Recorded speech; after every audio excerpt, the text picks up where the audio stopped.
All right, so we're going to look at the potential and the potential energy due to point charges.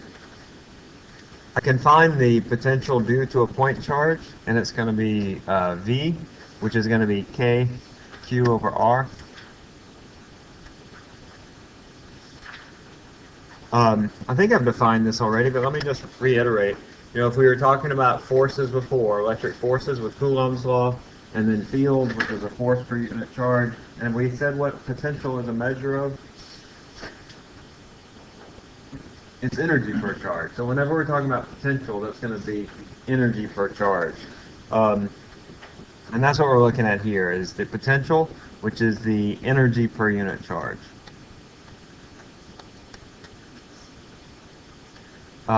When in this relationship, V is KQ over R, when R goes to infinity, that means when R is really, really big, then our V becomes 0 volts. So it basically says that if I have two charges, or if I have a charge here, if I'm up close to it, then I have a certain amount of energy per charge. Like, let's imagine that I bring a positive charge up next to here. It has a certain potential for motion. It has a certain amount of energy or potential energy. But if I move that charge an infinite distance away, then there's basically no forces acting on it, so it has no energy. It has no potential for motion. And so that's what that means when our R goes to infinity, when R gets really, really big, that our potential is 0.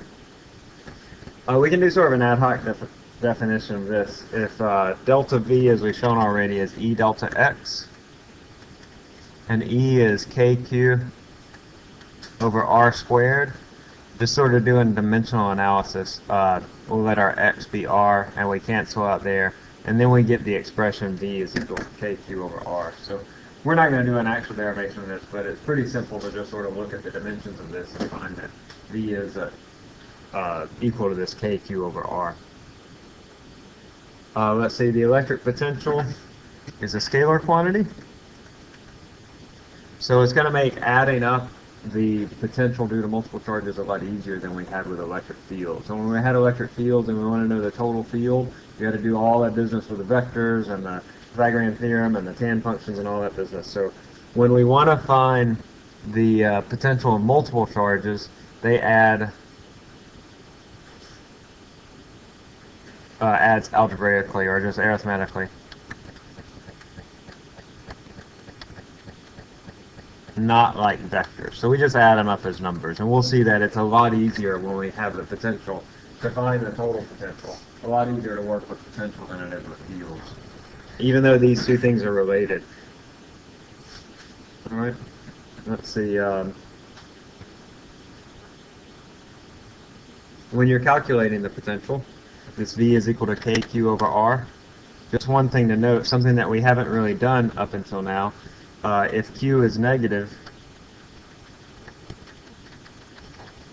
then we use the negative sign in this. So then a negative charge will have a negative potential. A certain distance from a negative charge will have a negative potential. And then when we add up the potential due to multiple charges, then it'll add up as a negative number. We haven't done that before because we were dealing with vector quantities. And when we were dealing with vector quantities, the sign was included when we interpreted the direction of the vector. Daniel? All right, so let's try this quick test.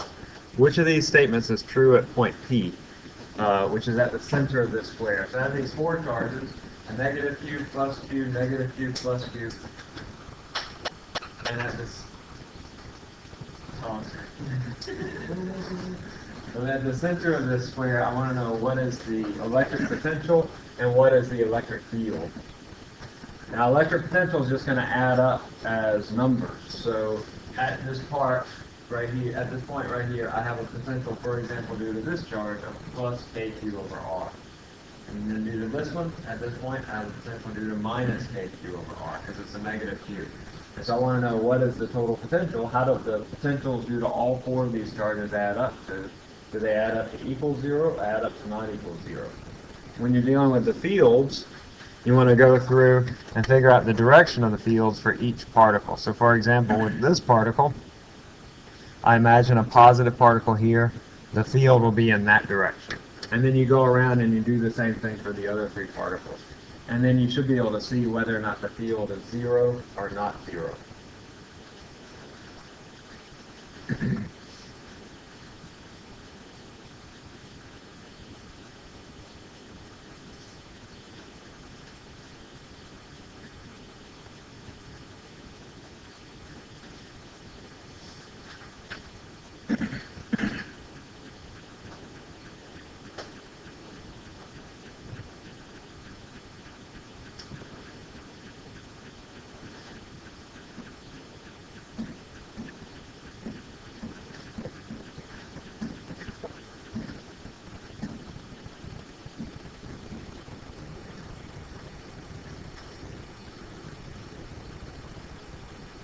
Alright, just a few more seconds. I'm going to stop at 2:02.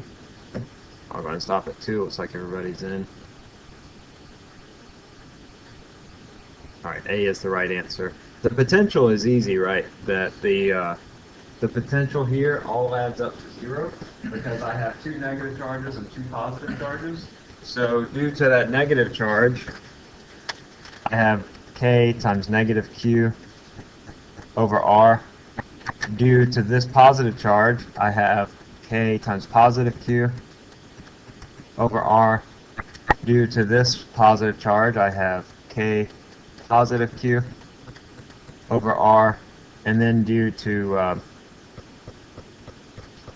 this charge, I have plus K times negative Q over R.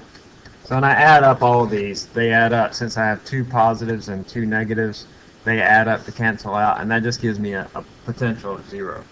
Now, if I want to go through and add up the fields, I imagine due to this charge, a field that's going to be in that direction. I imagine a positive particle there. Ask myself, what is the direction of the force on that particle, and then that's the direction of the field. Due to this particle, I have it in that direction, and then due to this particle, the blue down here, I have it in that direction. So the electric field here is 0. But you can imagine that if you switch them up, you can have it such that the electric field is not 0, or if you change the sign of one or more of these, you can have it so that the potential is not 0, so that they don't cancel out this way. All right, let's try, we'll just do a simple problem where we're calculating the potential due to multiple charges, and then we'll also look at the potential due to a regular shape. We'll just look at a line of charge. All right, so here I just want to know the potential at point P if the charges are all positive 3 nanocoulombs. So Q1, Q2, and Q3 are all 3 nanocoulombs. Look, if I want to know the potential, I just say the sum of all the individual potentials. I would say V1 plus V2 plus V3. I'll give you just a second to work that out. It's a pretty simple problem. So you could see like a free response problem where you have a collection of particles. You need to find the potential, and then I could ask you a variety of other things. We'll get into that later. But first, just what is the potential at point P?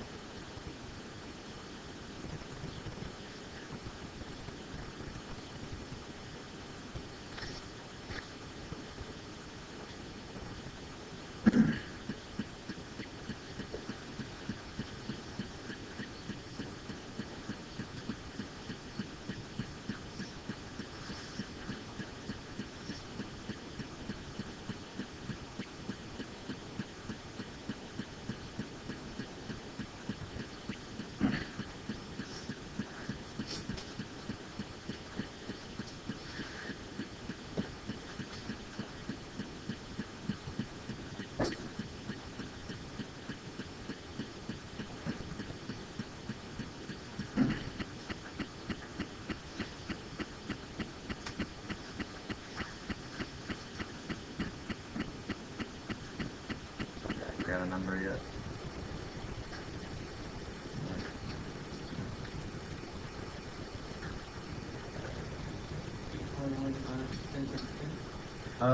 You're off on the 8-1 is correct, but the exponent is not correct. Let me show you. Anybody else get it yet? What you got, Hunter? No?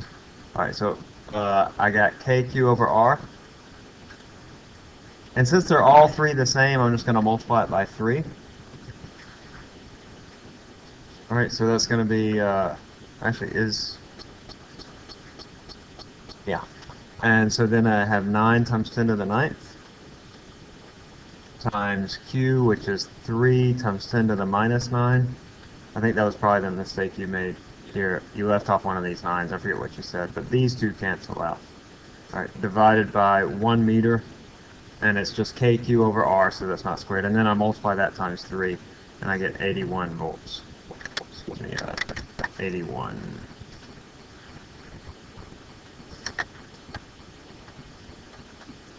All right, 81 volts. So what that says is that if I put a charge here, it will feel 81 joules per coulomb at that point. All right, and so if I put a charge of, say, 2 coulombs, then it's going to feel a change in energy of 2 times this. We'll get into that in just a bit. Let's try another one. You can try this one on your own. There's a quick test. I have 2 charges. One is 4 coulombs. The other is negative 8 coulombs. So here I have 2 times 2 microcoulombs, which is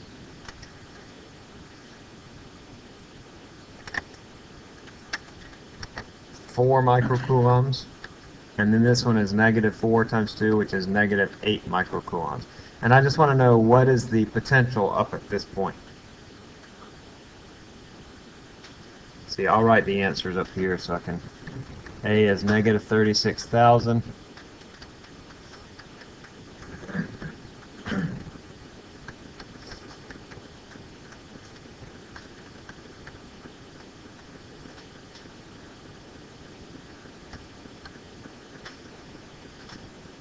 So try this one on your own.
Doing pretty well so far. Let's do a few more seconds, maybe 225, 225.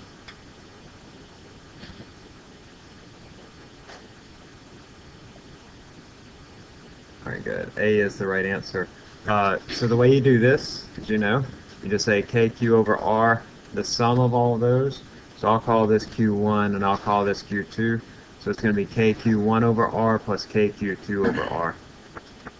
Now in this case, because they're both the same distance from the charge, I can rewrite this. I'll just combine these terms. Because I have a positive 4 and a negative 8, if I combine these two terms right here, then it's going to be K times negative 4 microcoulombs over R, which is 1 meter. You see what I did there?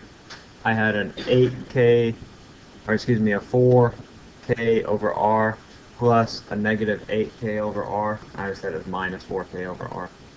It's a little bit easier. And then so that's 9 times 10 to the 9th. Negative 4 times 10 to the minus 6 divided by 1 meter. And that gives me 9 times 4 is 36. So it has to be 36,000, or 36 times 10 to the third.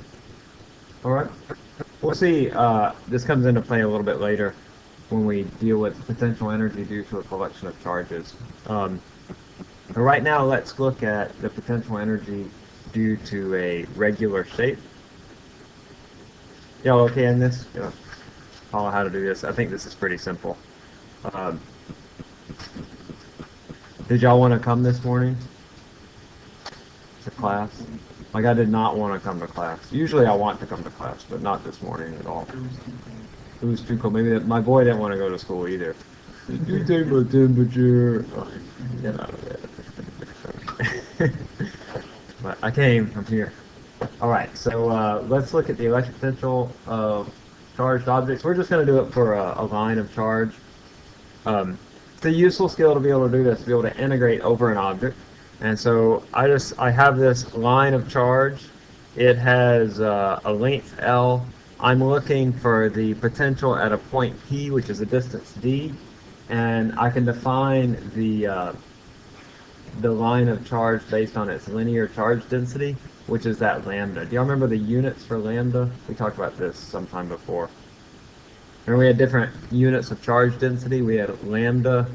I think we used sigma for area density, and then rho for volume density. So what does this lambda represent?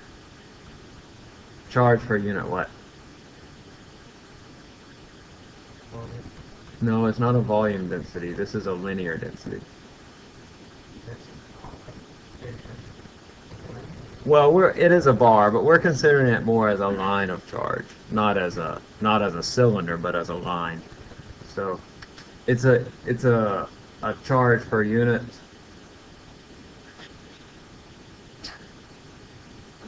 Per meter, right. So this is a linear charge density, which is in contrast to a volume charge density, which would be charge per unit volume or charge per cubic meter. This is a charge per unit length. So lambda is coulombs per meter. All right, so I want to define my differential element for my potential. dV is going to be K dq over R. And all this is saying is that at this point, P, there is a potential, dV, which is caused by a differential element, dq, on that line of charge. So this has a charge dq, and it causes a potential dV at that point. So it's nothing different from what we've done. We just imagine a point charge, except now instead of calling it Q, we're calling it dq. That's going to be our differential element. And we want to integrate all along this bar, adding up each differential element as we go along. All right, so I'm going to integrate here, and I'll get dV is the integral of K dq over R. All right. Now, I know that dq is equal to lambda dx. I'm putting that in terms of dx because I want to integrate over the variable x, because this changes as I go from side to side. All right, so I want to express my dq in terms of x. So I'll integrate over that variable. And then when I integrate, I'll go from 0 to L for that variable. All right. Further, I can express R in terms of x. So R, let's just take another point on this. We'll say this point. I want to know this distance R, for example. That distance R is going to be equal to the square root of d squared plus x squared. It's just the Pythagorean theorem, where this is our variable x, this is d. I have a right triangle there, so R is just the square root of d squared plus x squared. Now I'll substitute those in.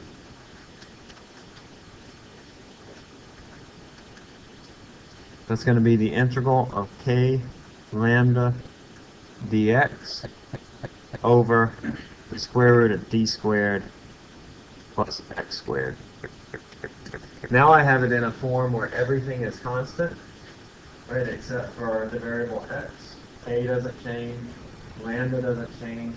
No matter what differential element along this object I'm talking about, K is still the same, lambda is the same, and V is also the same. V is this fixed point. It just is from here to here. So now I can do this integral. Do that integral however y'all do it. I look it up in the integration tables. You ever use Shalom's Mathematical Handbook? You ever seen that? Yeah, it's a really nice tool. I know when I was an undergrad, I lived off that book. You want me to show you right quick? It might be worth buying. You can buy it on Amazon pretty cheap. Let's see.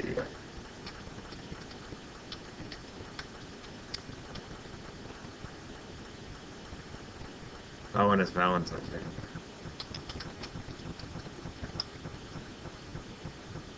What's that? Oh yeah, nice. Yeah, so this is a nice book to have if you're in chemistry major or math major or whatever. And it has a lot of integration tables in it. I know they probably don't let you use integration tables right in calculus, but all those funky integrals that you learn to do in Calc 1 and 2, they have big tables that have all the solutions for them. And then it has area and volume of all your shapes and stuff, that funky shapes like trapezoids and cylinders and cones and all that stuff, and different series.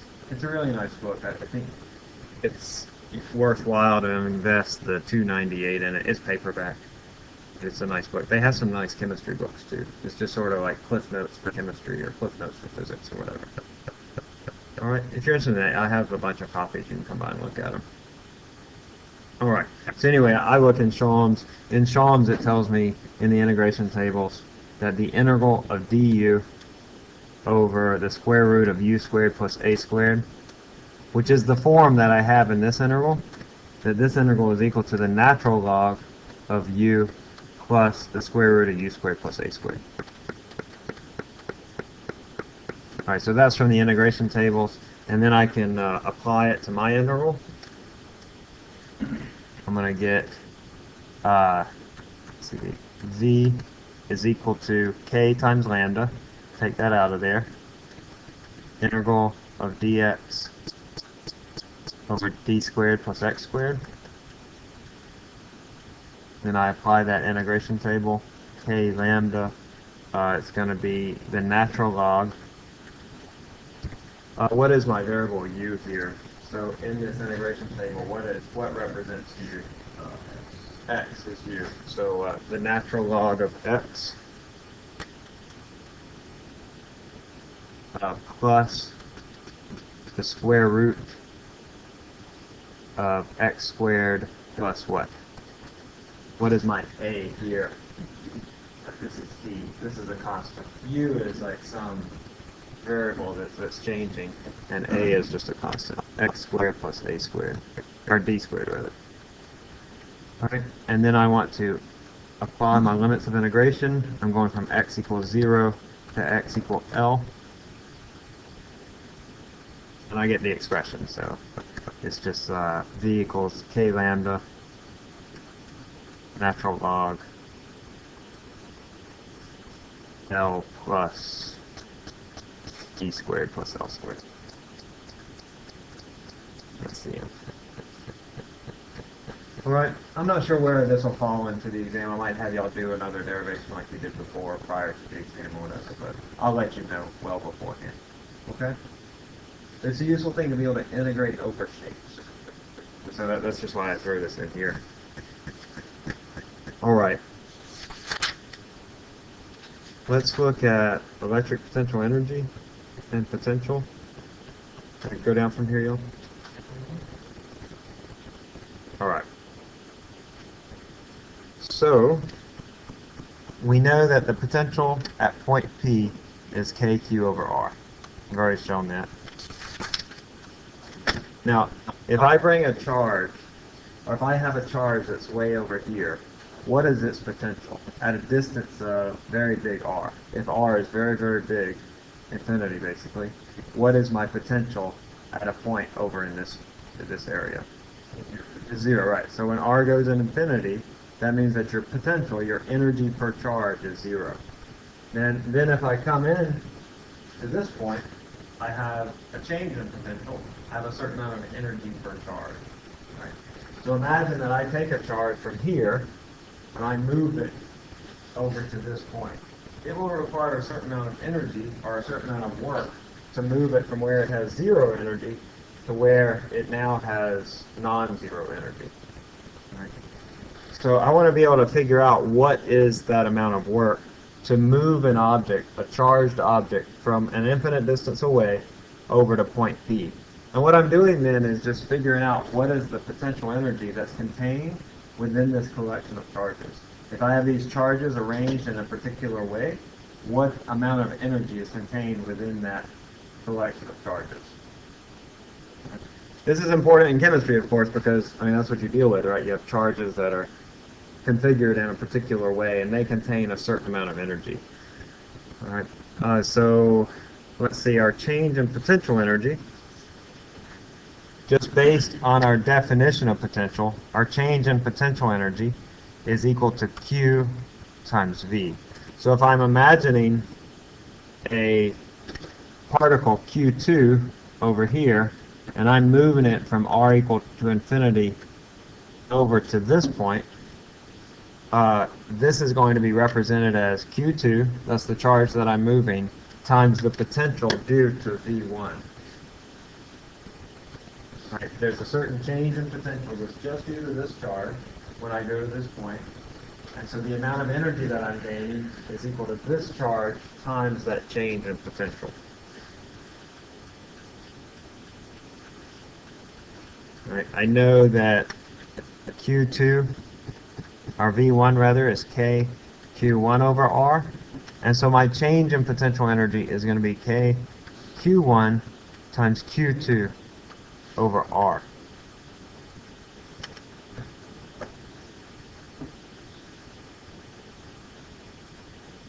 We had this before, you'll recall, with gravitational energy. In fact, it was on your exam where you had to calculate the gravitational energy of a collection of particles. And you had something that looked very similar to this. In that case, you had delta PE, or we called it U, but the potential energy was GMM over R. And it came about from very much the same idea. All right, so the reason we did that back in gravitation is just more to talk about this, that when you have charges that are collected in a particular way, in a particular configuration, they're certain distances from one another, then they're going to have a certain amount of potential energy. All right? Okay, so you could see problems like that again. Now, when we're calculating the potential energy just as a matter of mechanics, we're going to always include the signs. And then it'll tell you, what, is my change in potential energy negative or is it positive? Let me show you how that comes about. So if Q1 and Q2 are both positive, then the potential energy is positive. That means that positive work must be done to hold them in place. All right, so imagine that if I want to keep this charge right in this direction, or if I want to move it in this direction, or excuse me, if I want to move it in that direction, I have to apply a force that's also in that direction, right? Because they want to repel from one another. So in order to hold these charges in place, I have to apply a force in that same direction. And that comes about because I have both charges are positive, and so that change in potential energy comes out to be positive. And then if Q1 and Q2 are opposite in charge, then the potential energy is negative. And I have to do negative work.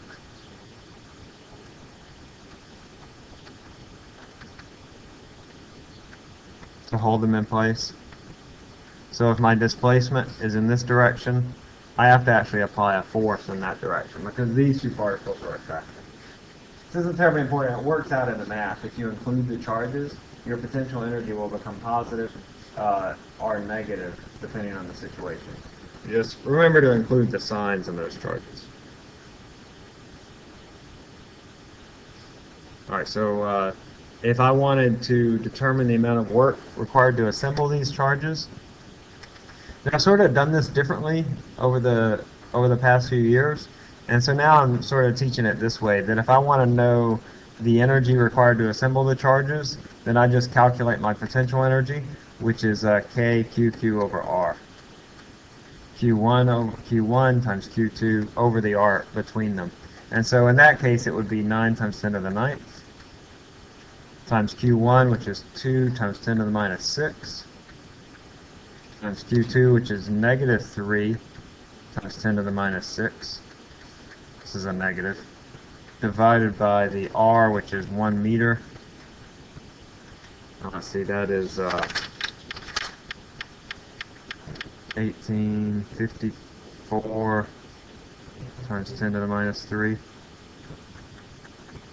that right? 0.054. Or it's actually negative 0.054 volts. All right. Another way you can think about this, and actually in the homework, I think, on the videos I show it this way, is that I can talk about it in the same way as that the work is equal to Q times delta V. That would be, if this is Q2, it would be Q2 times delta V1. Mathematically, it works out the same, because this expression is the same as this expression. It's going to be Q2, which is this minus 3, times K times Q1 over R.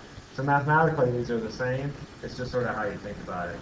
I like this way of thinking about it because it makes more intuitive sense to me. Maybe it does to you, maybe it doesn't. But if I move a charge from here to here, the amount of work required is the charge times the energy per charge. So if you see that on the homework videos, if that helps you, that's great. If not, you can just sort of do it this way, where we're calculating the potential energy. I think you have both of these expressions on your equation sheet. You have this and this. Let me double check that. I'm not sure. Let's see. Here's your equation sheet.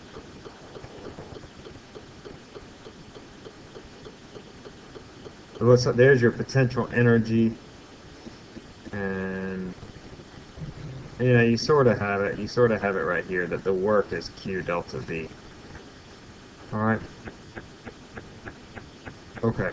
Let's try this. If you have more than 2 charges, just like we did with gravitational potential energy, you take the collections of the charges. So you take each pair of charges, and you ask yourself, what is the energy contained within that pair of charges, and then you add all 3 up. So try this out. So we had a test question that's very similar to this. So you calculate the potential energy due to each pair of charges, and then you just add up those potential energies. Here we have Q is 1 coulomb. So we have a 2 coulomb charge, a 1 coulomb charge, and a 4 coulomb charge.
Or let's see, about 10 more seconds. If you're not sure, just ask your neighbor. Everybody has the right answer right now, so if you ask your neighbor, you're certainly getting the right answer. Well, almost everybody does it.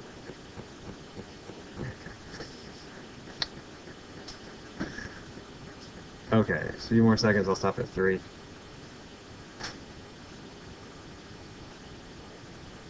Alright, good job. Let's see, so I want to just find the potential energy due to each set of charges. So taking this blue set, that's the 1 coulomb and the 4 coulomb, that's going to be, I'm just going to express it in terms of K. K times 1 times 4 over the distance, which is 2. That gives me 2K. I'll come in and put the K in later. For the red set of charges, PE is K times 1 times 2 over 2 meters. That's going to be 1K. And then for the green, it's going to be K times 2 and 4 over 2. So that's 4K. All right, so the total potential energy then is 2 plus 1 plus 4, which is 7K, which is 7 times 9 to the 9th, 63 times 10 to the 9th, which is A. A is the right answer. All right, that's pretty simple, right? All right, let's look at equipotential lines, and then I think we'll wrap up this part of the chapter. Well, no, we might have one more thing to do next time before we move into circuits. So soon we're going to move past potential and fields and stuff, and we'll get into circuits. If you haven't liked this part, like I don't really like this section very much, but if you haven't liked it, once we get into circuits, those are actually kind of fun, I think. So I think you'll like circuits a lot. Well, let's look at equipotential lines. You're already somewhat familiar with these. You did them in lab, those of you that are in lab. It's a line where the potential is equal. Right, equal potential, that's what it means. Along these lines, the change in potential is 0.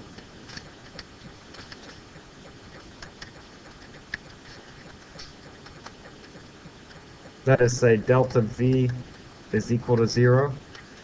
So because the change in potential is 0, the work required to move a charge along an equal potential line is also 0. I'm going to call them EP lines.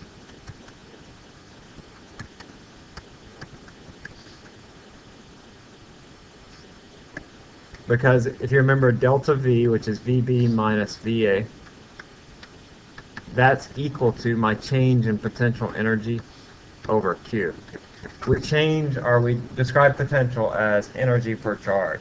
And so if my potential doesn't change, that means my energy doesn't change, which means I haven't done any work to move this charge along this line. The electric field is always perpendicular to the equipotential line, for reasons I'll show you in just a bit. So if I'm to draw my equipotential lines here, they will always be perpendicular.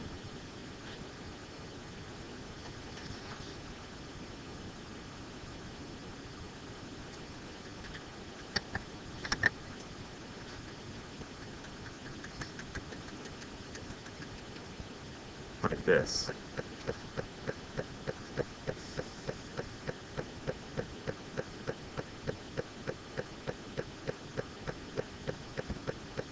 On the test, I gave y'all equipotential lines, did I not?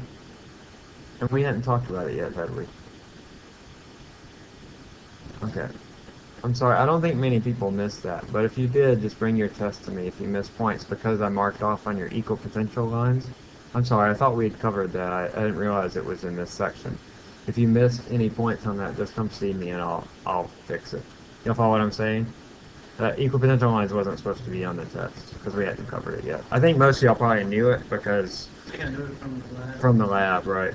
But if I counted off, I didn't count off more than a couple of points. But if I did, just bring me your test and I'll fix it in your grade. I'm sorry about that. I just realized that. All right. So the electric field is always perpendicular to the equipotential line. So along this line, if I move a charge anywhere along this line, the work required to move it is equal to 0. It doesn't take any force to move it. Alright, so if I were to draw it like this, like you had to do on your test, I would draw my equipotential lines always perpendicular to the field lines.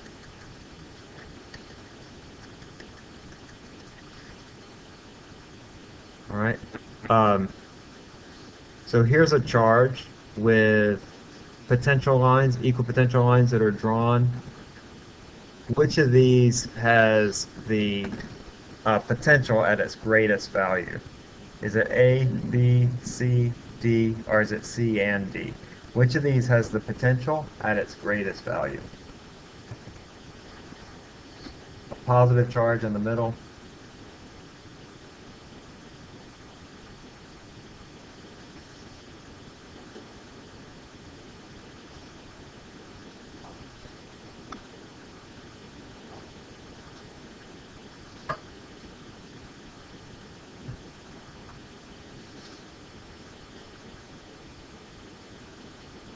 All right, I'll stop at 45. 45.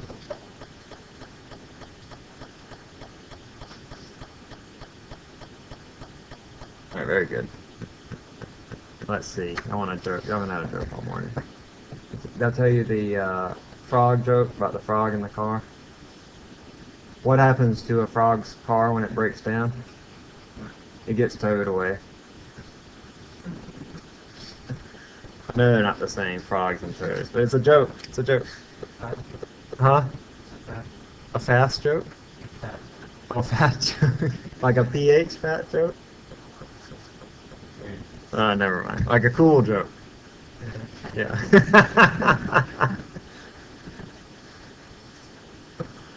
Alright, the greater the change... Alright, so this is why the electric field and the potential lines are always perpendicular mathematically.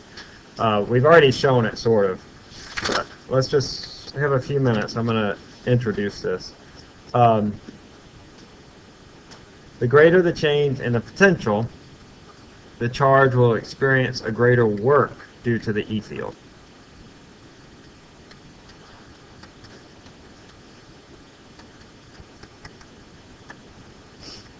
So when the potential changes a lot,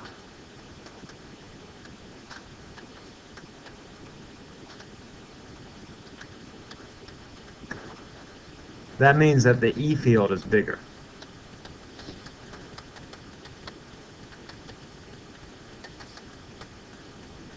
And so you can sort of think about this figure. I'm trying to represent it like sort of as a topographical map. You know, on topographical maps, when you have great changes in altitude, or what's it called? The altitude, right? Elevation. Elevation, thank you. When you have great changes in elevation, the lines are closer together to represent that. So here, my lines are further apart, and my electric field is small. But then when they get closer together, my electric field is bigger. You know what I mean? It's like a topographical map, sort of. And so when the potential changes a lot, then the electric field must be bigger there. So my electric field is proportional to my change in my potential. And if you remember a change, and that's a derivative, right? That's just code talk for a derivative. So when I talk about this electric field being related to the change in potential, then that must be related in some way mathematically to a derivative, because a derivative talks about how things change. All right, so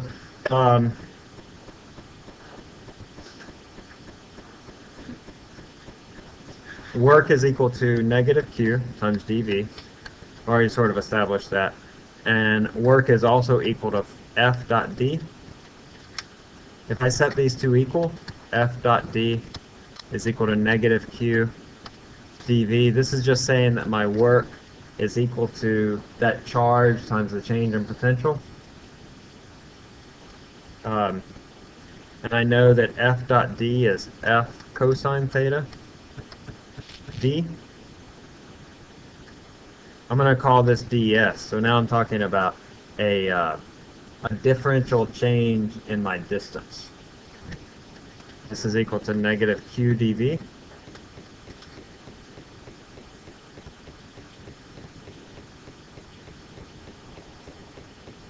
I also know that F is equal to QE. So I'm going to put in my Q here. I'm trying to get to something here, so if you're wondering what's happening, I'm getting to something. So I have QE times cosine theta times ds is equal to negative Q dV. So let's see, I can simplify this a little bit. I get rid of my Q's there and there, they cancel out. And then I can express E in terms of V and S. It's going to be dV ds, negative of that, times cosine theta.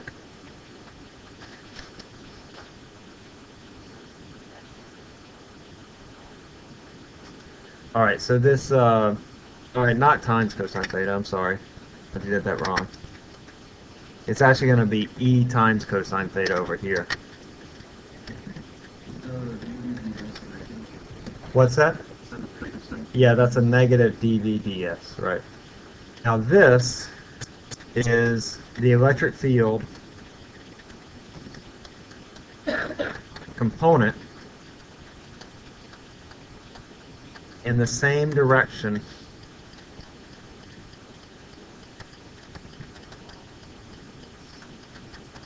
as ds. Alright, that came back here when we were talking about this dot product. This dot product here, that cosine theta comes in here because our force and our displacement have to be in the same direction. That's a dot product, that's what it does. And then that falls out here also, that our electric field and our ds have to be in the same direction. Alright, so we get this expression, and then we'll stop here, is that ES is equal to negative dV ds. So we just lose the cosine theta term and just say that this electric field has to be in the same direction as ds. Hold on, just one more thing. And so we can make this more specific to our coordinates. EX is equal to negative dV dx, EY is negative dV dy, and EZ is negative dV dz. These are in the I, J, and K directions. We'll get into that more next time, and we'll work a sample problem. But very likely to see this on the exam. We'll talk about partial derivatives after the break. I'll make it back. Okay? Alright guys, thanks for coming. I know it's hard to come out on this day, the day before the break. It was hard for me too, I assure you. But y'all have a good holiday.